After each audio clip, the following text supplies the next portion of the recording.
Merhaba sevgili öğrencilerim, dersimize devam ederiz. Yavrum Fen Bilgisi dersi 6. sınıfı. Kızım oğlum, hava durumuna devam ederiz. Havanın değişim sebeplerinden bir onusu söyledik. Eşit olmayan ısıtma, onu anlattım size. Söyledik, her yere eşit gelmiyor sıcaklık. Güneşin ışığı ve enerjisi eşit gelmediği zaman o zaman farklı olur. Her yer sıcaktır, her yer soğuktur, her yer kardır, yok değişir. Ondan dolayı işte hava durumumuzun sebebi değişmekle bir onlardan nedir? Eşit olmayan enerji veya sıcaklık veya ısı. Şimdi ikinci şeylerimiz olaylardan arkadaşlar sebep olanı yerel rüzgar ve de hakim rüzgar. Yerel rüzgar yani kendi memleketimde geliyor. Başka memlekette gelmiyor. Başka bölgelerde gelmiyor. Bak ne yazmış tarifi. Yerel rüzgarlar, isterseniz o defterinize yazın bazı şeyleri kızım oğlum. Yerel rüzgarlar şöyle sıcaklıkta yerel değişiklere dayanan rüzgarlardır. Yani neye bağlıdır? Sıcaklık derecesine bağlıdır. Bu rüzgar neye bağlıdır? Sıcaklık derecesine bağlıdır. Anlıyorsunuz söylüyorum. Sıcaklık derecesine bağlıdır. Biz söyledik de ya eşit olmayan sıcaklık derecesi işte bir onlardan ne yapacaktır? Bizim için yerel rüzgarlar oluşur. Devam ve yerel rüzgarlarda kızım oğlum küçük bölgelerde etiklenir. Küçük bölgelerde gelir. Yani küçük, yakın. Bağdat'tan dediğim gibi mesela Erbil'e ya da Erbil'den Bağdat'a işte budur. Süleymaniye'den Erbil'e, Erbil'den veya Doğuk'a işte bu şeyden bu şeye deriz yerel rüzgarlar. Bir de size anlatacağım. Daima biz söyledik. Kara hızlı toprak veya kara hızlı sudan daha ısıtır ve ona dolayı bize vardır. Kitapta size de vermiş arkadaşlar deniz meltemi veya kara meltemi. Kara meltemi ne demektir veya deniz meltemi ne demektir? Deniz meltemi gündüz olur. Deniz meltemi gündüz olur. Ne olur? Kara sıcaktır. Ne yaptır? Deniz su soğuktur. O zaman bu madem farktır, iki fark oldu yani sıcaktan soğuk hava birbirine oldu, yerel rüzgar oluşur. Yerel rüzgarda arkadaşlar daima ne olur? Soğuktan sıcağa gider. Hatta bakın eğer sahile gidenler veya bakarsınız toprak, sahil, kum çok sıcaktır. Suya gidersen çok serin. Oynarken dersen işte bu mevsimde her zaman ama yani bu hastalıktan dolayı kimse bu kadar etmedi. Ama geçen senelerde herkes gitmişler ve yüzmüşler. Hatta havuz buradaki yani deniz de olmasa bize yüzme havuzları vardır. Yüzme havuzları bakarsanız gündüz o kadar sıcakta suya girersen rahatlanırsın. Ah ne kadar. Hatta bazı insanlar evlerinde yüzme havuzları yapmışlar ya da o çocuklar malı şeyler koymuşlar. İşte bu hepsi buna ne demektir arkadaşlar? Tabi bu neden su soğuk daima su soğuk olur. Su soğuk olur ve kara sıcak olur. Alanı denize yakın olanlardan buna deriz deniz meltemi. Çünkü neden? Bakarsınız eğer gider bakarsınız sen oturmuşsunuz serin bir hava geliyor. Serin bir rüzgar geliyor. Bu rüzgar neden gelmiş arkadaşlar? Neden? Denizden gelmiş. Gelmiş. Bu yerel rüzgardı. Bir de yani bak hangi bölgeden başka bir yerden gelmiyor. Etrafınızdan geliyor. İşte onun için söyleriz yerel rüzgarlar. Sebebi oluşumu nedir? Farklı. Neden sıcaklık farkısı. Bir de bizde var kara meltemi. Kara meltemi kızım, oğlum gece olur. Kara meltemi ne demektir? Gece vakti arkadaşlar ne olur? Gece vakti bak burada da yazmış. Gece vakti deniz ne olur? Deniz karadan daha soğuk olur. Bu defa deniz çok soğuk olur. Deniz soğuk olduğu zaman ne yapacaktır? Denizden hava geliyor bizim için. O zaman önceden deniz şimdi bakın. Kitabı okuyacağım, size anlatacağım ve resmi de bildireceğim size. Herkes kitabı elinde tutsun. Ben size anlatacağım. Her zaman öğreneceğiz. Belki de resmi de burada bıraktım. İşte deniz meltemi denizden karaya geliyor. Kara meltemi karadan denize geliyor. İşte burada resme bakarken bak ne söylüyor. İşte bize anlatıyor yerel rüzgarları nasıl olur. Yerel bak ne söylüyor. Gündüz içerisinde kara denizden daha hızlı ısınır. Yani nedir? Gündüzdür. Kara nedir? Sıcaktır. Sıcak hava ne olur? Nedir? Yukarıya doğru yükselenir. Yerine denizden gelen soğuk havayı bırakır. Yani sıcak hava şu olur, yukarıya çıkar. Soğuk hava ne olur? Denizden kıyıya doğru esen rüzgara deniz meltemi denir. Denizden gelmiş o bize hava ne deriz ona? Deniz meltemi deniriz. Arkadaşlar gece vakti bak ne olur? Gece vakti deniz bak ne olur? Deniz karadan daha sıcak olur. Bu defa deniz sıcak olur. Ne olur bu defa? O yüzden sıcaklık hava ne olur? Yukarıya doğru yükselenip yerine karadan gelen soğuk havaya bırakır. Bakın akşam vakti olduğu zaman arkadaşlar, akşam vakti olduğu zaman sudan çıkarken ne olur? Üşüyorsunuz. Suya girersen bakarsan su ılıktır. İşte budur. Bunu ben size anlatıyorum. Mesela bak gündüz vakti sabahtan hatta öğleye kadar saat 3'e kadar 4'e kadar insanlar çok güzel yüzerler. Çünkü hava ne demektir? İşte nedir? Arkadaşlar su hava orada çok sıcaktır. Su serindir. Ama saat 4'ten 5'ten sonra ne olur? Tam değişir. Bu defa ne olur? Su soğuk olur, ılık olur, hava sıcak olur. Yani çıkarken su sıcak olur veya çıkarken üşüyorsunuz. İşte bu deniz meltemi veya kara meltemi oluşur. Yani başınızı ağrıtmayın. Not en önemli not size vereceğim. Yerel rüzgar ne demektir?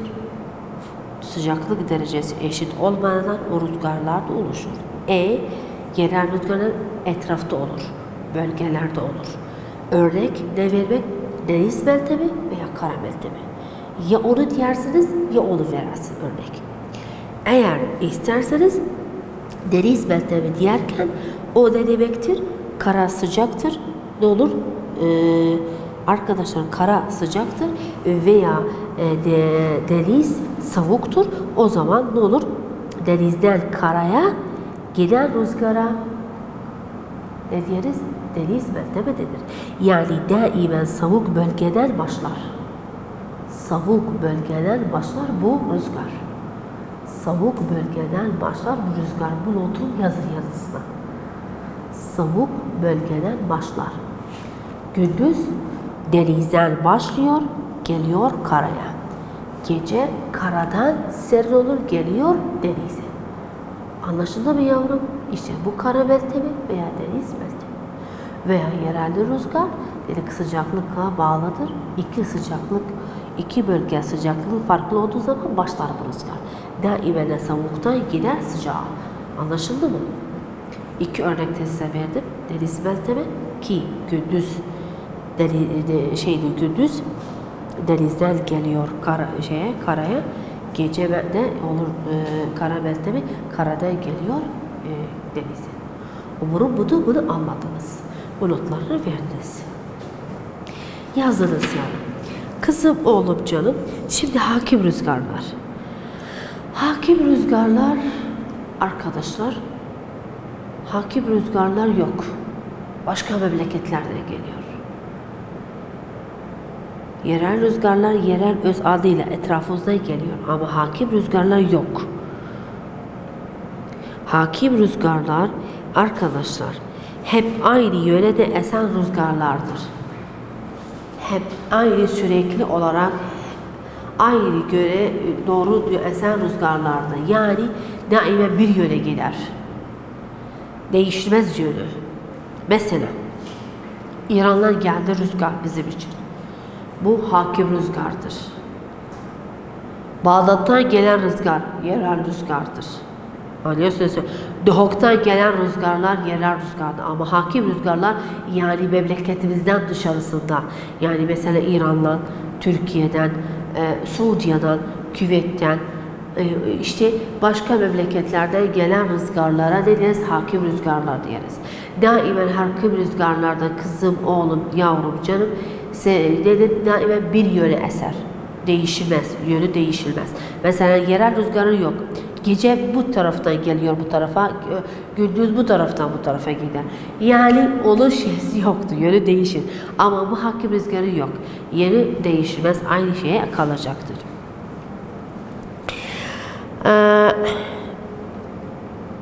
Arkadaşlar hakim rüzgarında daima bize şey vardır, resim vardır. Dünya haritasına bakarsan, hatta televizyonda hava durumuna bakarsanız şu işaretler vardır. Bak burada da kitabınızda da var canım. Şu dünya haritasıdır bir yavrum. Bu dünya haritasını görürken işte size anlatmış. Bak bir şey vardır. İşaret olur kırmızıyla. Bu oklar ne demektir?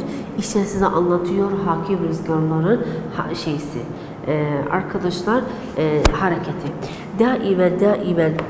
Daimen güneyde doğuya gider, kuzeyde batıya gider. Aynı ne olur? Ne demektir? Arkadaşlar aynı nasıl geçiyor? Nasıl geçiyor? Hani ekvator çizgisine doğru hareket ederken ekvator çizgisine ne kadar sıcak havayı yukarıya doğru iter, daha doğru ne olur? O ise kuzeye gidecektir. Yani daima bak burada da yazmış.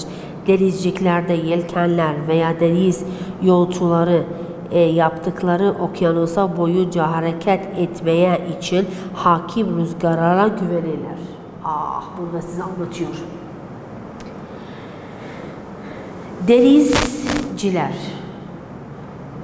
ve yelkenler ve deniz yolcuları, yani hepsi bunlar, denize çıkanlar veya denizciler ve gemiler hareket eden yelken gemiler ayrıdır o birisi gemilerden. Arkadaşlar hepsi neye bağlı olanlar? Hakim rüzgara bağlı olanlar. Hakim rüzgara bağlı olan. Hakim rüzgarda tabi hepsi aynı yönde hareket eden rüzgarlardır. Arkadaşlar hakim rüzgarında sebebi yani şeysi de olarak iki şey bağlı olur. Atmosferin bir yüzde çok geniş olan eşit olmayan ısıtma bir de gezegenimizin dönmesine oluşur. Yani hakim rüzgarın dedik yerel rüzgarın sebep oluşumu sıcaklıktır. Bunun sebep oluşumu sıcaklıktır. Ama hakim rüzgarın sebep oluşumu yavrum iki tanedir. Bir dediğiniz gibi sıcaklık eşit olmadan bir de gezegenimizin hareketi. Gezegenimizin hareketine göre. İşte bu ekvator çizgisi bu kuzey bir de güney.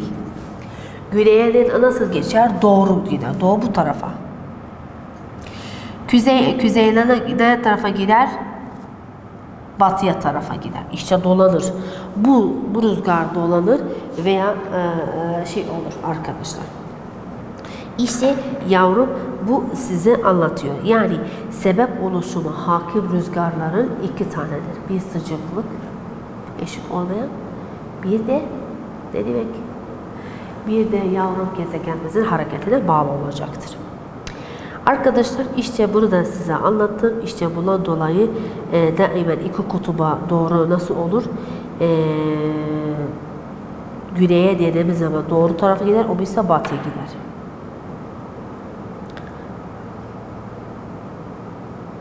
Yani aynı saat gibi dolanıyorlar.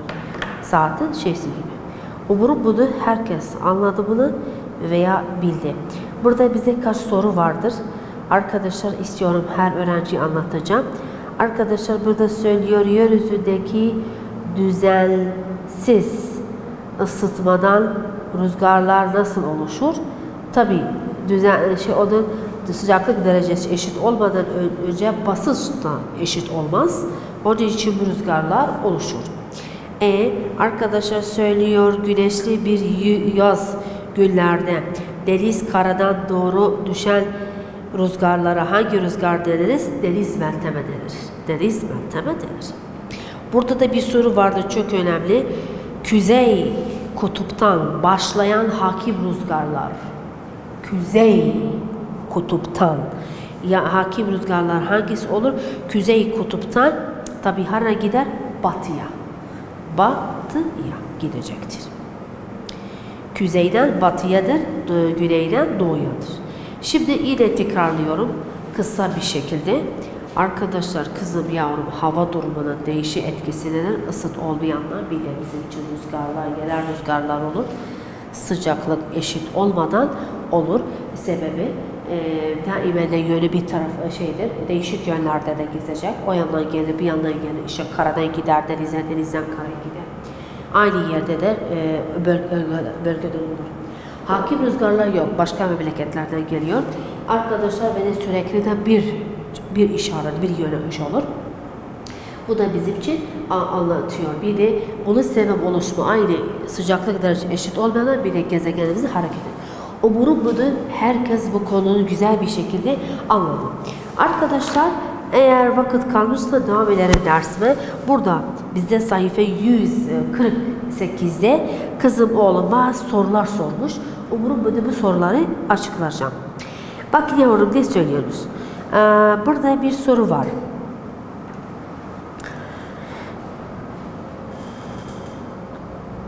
Bütün havanın durumunu hangi tabakada oluşur? Tabi atmosfer. Ne yazarız? Burada yazarız atmosfer. Yağmur ve kar ne demektir? Yağmur ve kar. Yağmur ve kar.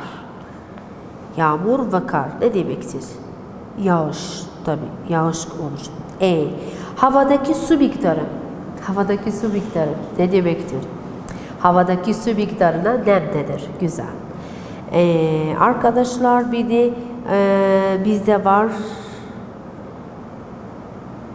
Sürekli olarak aynı yöne doğru esen kapsalı rüzgarlara ismi nedir? Aynı yöne, sürekli şeydedir. Ne demek aynı yöne? Madem aynı yön var, ne deriz? Hakim rüzgarlar. Güzel. Bir de 7. söylüyor, sıcaklık yerel değişik dayanan rüzgarlara ne deriz? Yerel rüzgarlar denir. Umarım bunu güzel bir şekilde anlarız. Ondan sonra bize var, burada bak yavrum, kavramı bağlanmak çok güzel bir sorular varmış. Bize vermiş işte 5 aletler, herkesin ölçümüde. Bize vermiş yağış, hygrometre, barometre, aminometre, rüzgar yönü. Bunu hepsini size vermiş ve diğer tarafta da vermiş. Umarım bunu güzel yazarsın. Çünkü ben size verdim, tahtada yazdım. Not defterinizde vardır. Neler öğrendik de burada da bazı sorular vardır. Söylüyor, havanın ısıda ne güzel, ne olur? Hava sıcak olduğu zaman ve ısındığı zaman ne olur? Atmosfer basıncısı artar ya da atmosfer basıncısı düşer ya da sıcaklık azalır ya da nem değişir. Tabi hava ısındığında ne olur? Atmosfer basıncısı düşer. Atmosfer basıncısı düşer. Aminometreyi ölçüyor. Atmosferin basıncısı ya da rüzgar hızını ya da nem ya da rüzgarın yönü. Tabi rüzgarın hızını ölçer. 3. soru, rüzgar rüzgar hava boşluk hareket edince oluşur. Karadan denize, denizden karaya yüksek basınçla bölgeden diğer bölgeye, düşük basınçla bölgeden diğer bölgeye. Tabi en doğru cevap hangisidir? Tabi C. Hakim rüzgarın atmosfere dayanak eşit olmayan şekilde ısınmaya ve boşluk dolayısıyla meydana geliyor. Bunu anlattım size. İyi de anlattım. Yani hakim rüzgarın birinci sebebi nedir? Eşit olmayan rüzgar, sıcaklık. Bir de neydir o bir sebebi? Yerel rüzgarın atmosfer basıncısı hayır. Isı derecesinden hayır. Hangisi? Dünyanın dönmesine bağlı olur. Tabii de hakim rüzgarlar. Umarım bir de yavrum dersi güzel bir şekilde anladınız. Kafanızdaki her beyninіздeki ne sorular varsa umarım bir de anladınız ki hava durumu ne demektir? hava durumu neden geliyor ve nasıl ölçülür, nasıl şey olur, kendi başıma ben söylemem. Yarın kardır ya yağmurdur ya da güneştir ya da nemlidir ya da falan işte şeydir, yok. İşte şimdi bulutu gördüm, şimdi hemen yağmur olur, rüzgar olur, yok canım. Herkesin her şeyi vardır, ölçümü vardır, cihazı vardır, şeysi vardır. Hepsini bunu bilmek lazım. Bir rüzgar geliyor, bu hayal yerler rüzgardı ya da bu hakim rüzgardı, kendi başıma şey etmem. Hepsi bunun şeysi vardı. Eğer bir yönden geliyorsa bu hakim rüzgardı. Başka memleketlerden geliyorsa bu hakim rüzgardı. Ama aynı ülkeden geliyor. Dediğim gibi o yerel rüzgardı. Her ikisinden bağlısı ne demektir? Isı eşit olmadan dolayı geliyorlar. Bir de hakim rüzgarın başka bir şeysi var. O da güneşin bir de bir güneş eşit olmadan bir de arkadaşlar dünyanın dönmesinden oluşuyor. Arkadaşlar bize söylüyorlar vakit kalmış. Başka bir şey de size anlatacağım ama kitabı bitirdik. Ben başka bir şey size vereceğim. O da bazı şeyler vardır. İsterdim burada size anlatacağım. Hava durumunu belki de anlattığınız güzel bir şekilde. Bir de fosiller üzerinde kıta sürüklenmesinde de bu şey ettiniz. Depremler, şeyler. Bazı şeyler vardı, isterseniz ben yine tekrarlayacağım. Bazı şeyler isterseniz kısa bir şekilde tüm kitabı tekrarlayacağım siz için. Bak neden başladık? Tabii kitabı bitirdik ama söylüyorlar hala vakit kalmış ama bir kısa bir şekilde tüm kitabı şey edeceğim. Biz başladık büyümeden, hücreden başladık. Büyümenin bölünmesinden başladık. Ondan sonra da işte iki çeşit bölünmemiz var idi. Mitoz ve meyoz bölünmesi. Ondan sonra arkadaşlar eşli ve eşsiz veya belli kromozomlar, saçlarımız, şeylerimiz bir kısmı babadan geliyor, bir kısmı anneden geliyor. İşte Mendel şeyleriyle arkadaşlar hepsini bunu anladık. Sonra da aldık bitkiler. Bitkilerin çeşitleri, tüplü bitkiler ve tüpsüz bitkiler ve yani vüsküllü veya vüskülsüz ve arkadaşlar bitkilerde de kök, gövde, yaprak, çiçek herkesi anladık, bildik veya kökü, gövdesini ve yaprağın herkesin sıfatını anlattım size. Ondan sonra dedi damarlı olmayan, burada damarlı yazmış. Damarlı olmayan bitkiler ne kökü var, ne gövdesi var, ne yaprağı varlıydı. İşte anlattım size.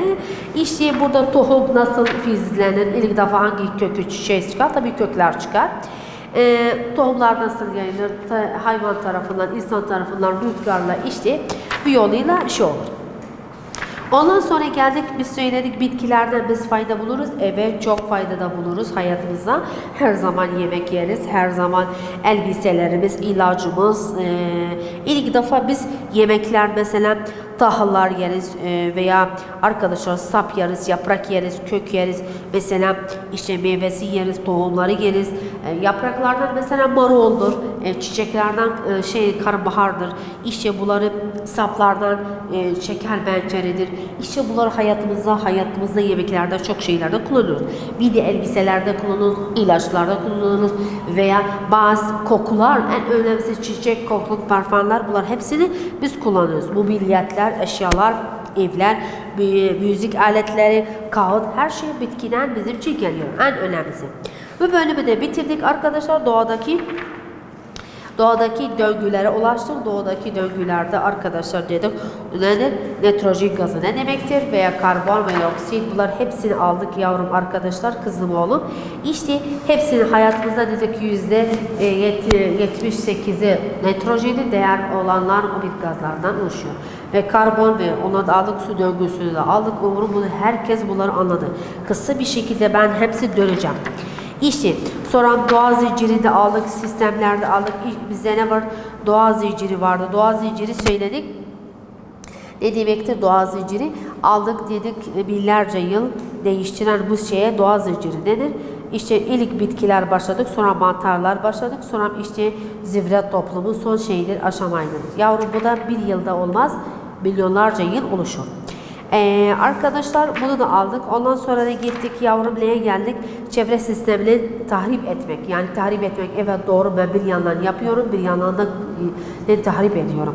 Yani şey olurum. Arkadaşlar ben çok kullandığım eşyalar zararlı vardır çevreye de, tüm insanlara da, diğer insanlara da ve hayvanlara da ve bitkilere de canım. Ben dedim de size yollar açıldı, apartmanlar yapıldı, araba sen aldın, abiniz aldı, babanız aldı ama tahrip ediyorsunuz, hava kirletiyorsunuz, yer hayvanları veya bitkileri alıyorsunuz. Bunu da birlik asitli yağmurda size anlattım.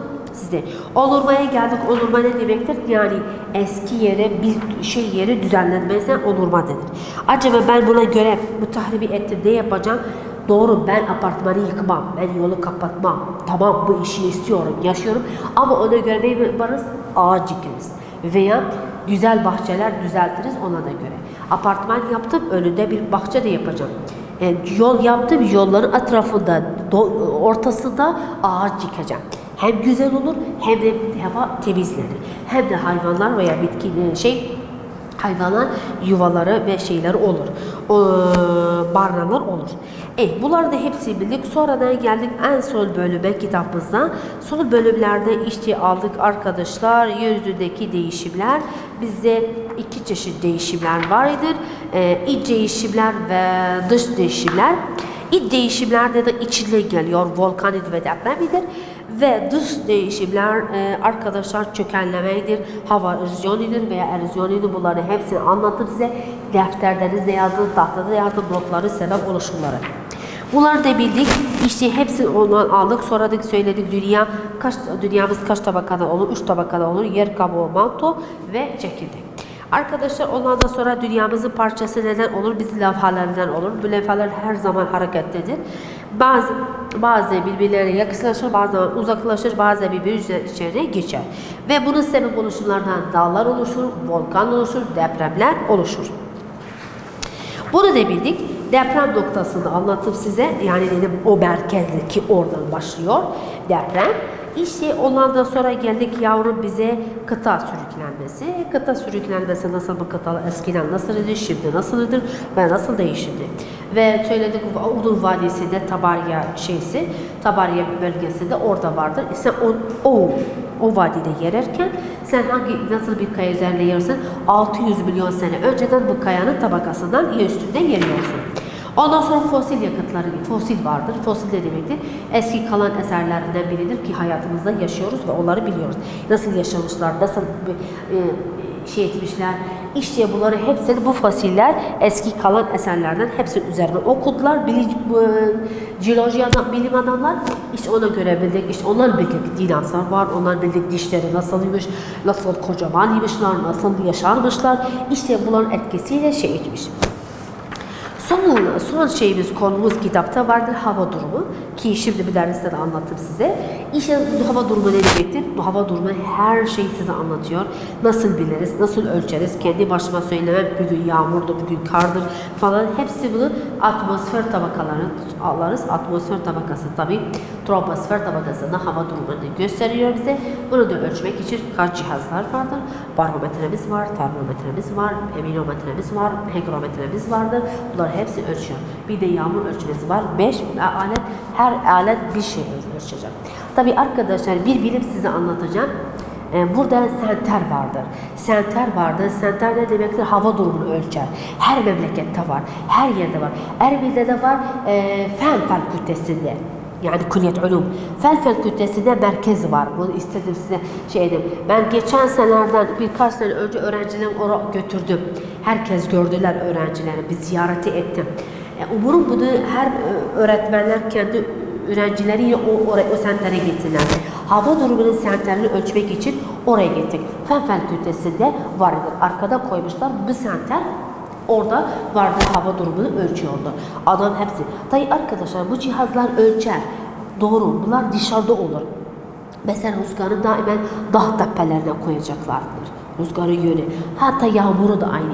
Bu ölçümler hepsi dağ tepesinde olur. Bizde bir denede var. Eğer gidersiniz Korak Dağı'na.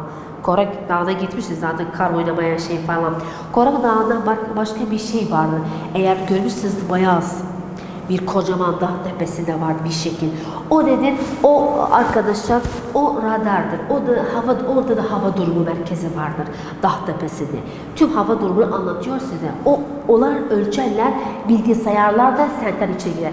Yani insan durmaz yağmur altında. Bakın ne kadar yağmur yağdı. Ya rüzgarı şey etmek yok canım. Hepsi bu cihazlar test ederler, kaydederler. Kaydetmekten için bilgisayar. İçeride bilgisayar hepsini yazacak. İnsanlar, haberler gelir. Tüm senterleri anlatıyor. İşte yarın hava durumu soğuktur, karlıdır, sıcaktır. Çıkmayın, yani dikkat edin. Bu tedbirleri alın. İşte bu da olur. Omurgudur.